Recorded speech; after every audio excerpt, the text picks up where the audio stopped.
আসসালামু আলাইকুম সুপ্রিয় দর্শক শ্রোতা, যে যেখান থেকে দেখছেন আশা করি সবাই ভালো আছেন। ঢাকা 18 আসনে নতুন নতুন চমক, নতুন নতুন ক্যান্ডিডেট, নতুন সমীকরণ সৃষ্টি হচ্ছে। ঢাকা 18 আসনে ইতিমধ্যেই বাংলাদেশের জাতীয়তাবাদী দল বিএনপির পক্ষ থেকে মির্জা আব্বাস, ইনকিলাব মঞ্চের হাদি এবং এনসিপির পক্ষ থেকে নতুন যার নাম আসছে তিনি হচ্ছেন সুজন।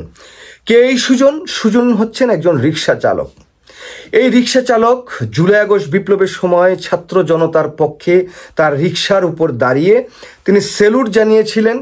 সেই স্যালুটের দৃশ্যটি সারা বাংলাদেশে ব্যাপকভাবে ভাইরাল হয়ে গেছে। তো নতুন এই রাজনৈতিক দল এনসিপির ঢাকা 8 আসনের নির্বাচন করার জন্য এই সুজনকে এনসিপির পক্ষ থেকে সবুজ সংকেত দেওয়া হয়েছে এবং তিনি নমিনেশন ফর্ম কিনেছেন।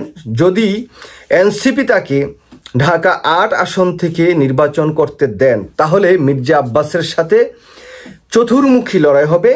এখানে এনসিপি, ইনকিলাব মঞ্চ, বিএনপি এবং জামাত ইসলাম, আপাতত এই 4টি দলের সাথে চতুর্মুখী লড়াই হবে। তবে প্রধানত আমি আজকে যে বিষয়টি বলতে চাই, যেহেতু বিএনপির সবচাইতে বড় স্থায়ী কমিটির অন্যতম সদস্য এই মির্জা আব্বাস সাহেব, তার সাথে যে দুজন লড়বেন একেবারেই নবীন, একজন তো রিক্সা চালক, আরেকজন হাদি সাহেব। তিনি ইনকিলাব মঞ্চের মধ্য দিয়ে নানা কথাবার্তা বলে জুলাই আগস্টের বিপ্লবের পর তার যেই মোটামুটি জনসমর্থন, সেটা মোটামুটিভাবে একেবারেই বাংলাদেশের প্রত্যন্ত অঞ্চলের মানুষ তার কথাগুলো, তার যেই একেবারেই স্বাভাবিক গ্রাম বাংলার মানুষের মতো যে বচনভঙ্গি, সেইগুলোর মধ্য দিয়ে কিন্তু তিনি জনপ্রিয়তা অর্জন করেছেন ইতিমধ্যে। তো এই জায়গাতে ঢাকা 8 আসনে যদি এনসিপির পক্ষ থেকে এই সুজনকে নমিনেশন দেওয়া হয়, আর অন্যদিকে যদি এই যে ইনকিলাব মঞ্চের হাদি নির্বাচনটা করেন, তাহলে আমি প্রধানত মনে করি যে নির্বাচনটি এখানে নতুন একটি ডাইমেনশন তৈরি করবে। কারণ একজন রিক্সা চালকের সাথে লড়তে হবে বিএনপির স্থায়ী কমিটির সদস্য মির্জা আব্বাস, আর অন্যদিকে হাদি ইতিমধ্যেই ঢাকা 8 আসনে যেই সংযোগ সেটা করার মধ্য দিয়ে জনগণের মোটামুটি একটি ভালো সমর্থন কিন্তু তিনি অর্জন করতে সমর্থ হয়েছেন আর কি। তো এখন মির্জা আব্বাসকে কি ঢাকা 8 আসনে হাদি কি লাল কার্ড দেখাবেন, না সুজন দেখাবেন, না জামাত ইসলামের যিনি ক্যান্ডিডেট আছে তিনি লাল কার্ড দেখাবেন? আসলে এই যে মির্জা আব্বাস সাহেব, তার বিপক্ষে নানা সমালোচনা আছে, বিগত আওয়ামী সরকারের সাথে আতাত করার নানা কথাবার্তা আছে। সব কিছুর ঊর্ধ্বেও তিনি বিএনপির স্থায়ী কমিটির একজন সদস্য, প্রবীণ রাজনীতিবিদ, তার ব্যবসা বাণিজ্য আছে, তার ব্যাংক আছে, অনেক টাকা পয়সা আছে। কিন্তু তার সাথে যারা প্রতিদ্বন্দ্বিতা করছেন এই হাদি অথবা সুজন, তাদের কিন্তু অর্থবিত্ত সেরকম নাই। ইতিমধ্যে আপনারা জানেন যে হাদি তিনি কিন্তু ওই যে বাতাসা আর মুড়ি এই দুটি খাইয়ে মোটামুটি বিখ্যাত হয়ে গেছেন। কিন্তু তো আসলে নির্বাচন করতে, জনসমর্থন করতে, জনগণের মধ্যে একটা হাইপ তৈরি করতে খুব বেশি টাকা পয়সা অর্থবিত্ত লাগে না, জনগণের ভালোবাসা লাগে। তো সেই জায়গায় আমরা দেখতে পাচ্ছি যে মির্জা আব্বাস এখন কার সাথে আসলে ফাইটটা করবেন, তার ছেলের বয়সী বা তার হাঁটুর বয়সী যদি বলি সেরকম মানুষদের সাথে। আর তার এখন প্রধান প্রতিদ্বন্দ্বী হবে এই এনসিপির যে রিক্সা চালক সুজন। তাকে আমি কিন্তু মানে ইগনোর বা নেগলেক্ট করছি না। তিনি একজন রিক্সা চালক হলে জুলাই আগস্ট বিপ্লবে যে তার ভূমিকা সেটা কিন্তু অনন্য। তো সেই জায়গা থেকে এনসিপি হয়তো একটি কৌশল করেছেন, কারণ মির্জা আব্বাস সাহেব এনসিপির বিরুদ্ধে নানা সময় নানা উত্তেজনাকর কথাবার্তা বলেছেন। তো সেই জন্য হয়তো বা এনসিপি এই রিক্সা চালক যে সুজন, তাকে হয়তো সেই জায়গায় নমিনেশন দেওয়ার চেষ্টা করছেন বা তাকে দিবেন।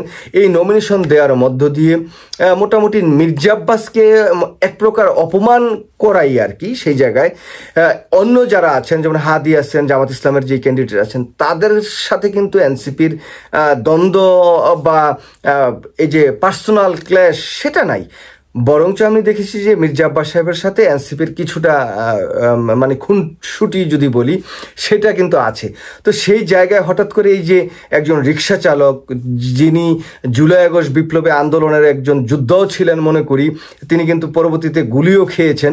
তো যাই হোক, তো তার এই নির্বাচনের মাঠে আসা এবং ঢাকা ৮ আসনে নির্বাচন করা, এই জায়গায় কিন্তু নতুন একটি মেরুকরণ তৈরি হবে।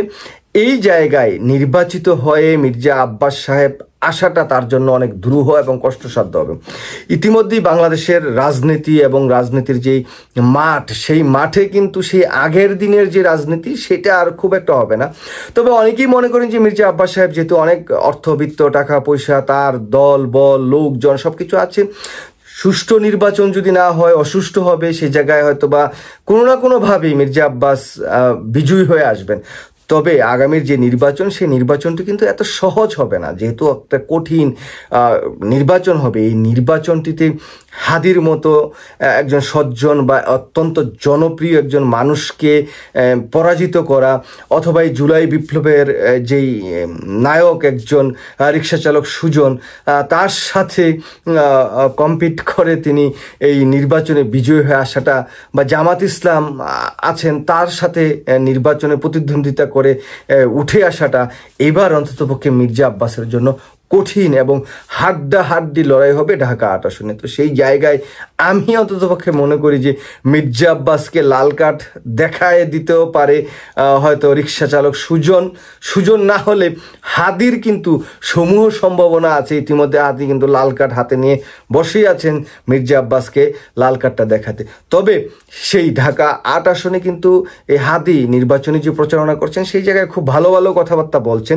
এই ভালো ভালো কথাবার্তা বলে কিন্তু জনগণের মনের ভিতর হাদি ইতিমধ্যে ঢুকে পড়েছেন, যে জায়গায় মির্জা আব্বাস অনেকটা পিছিয়ে আছেন বিভিন্ন অপকর্ম, দুর্নাম, নানা কিছু দিয়ে। তো সেই জায়গা থেকে আগামী নির্বাচন ঢাকা ৮ আসন লাল কার্ডের খেলা কিন্তু জমে যেতে পারে। সবাই ভালো থাকবেন। আল্লাহ হাফেজ। আসসালামু আলাইকুম।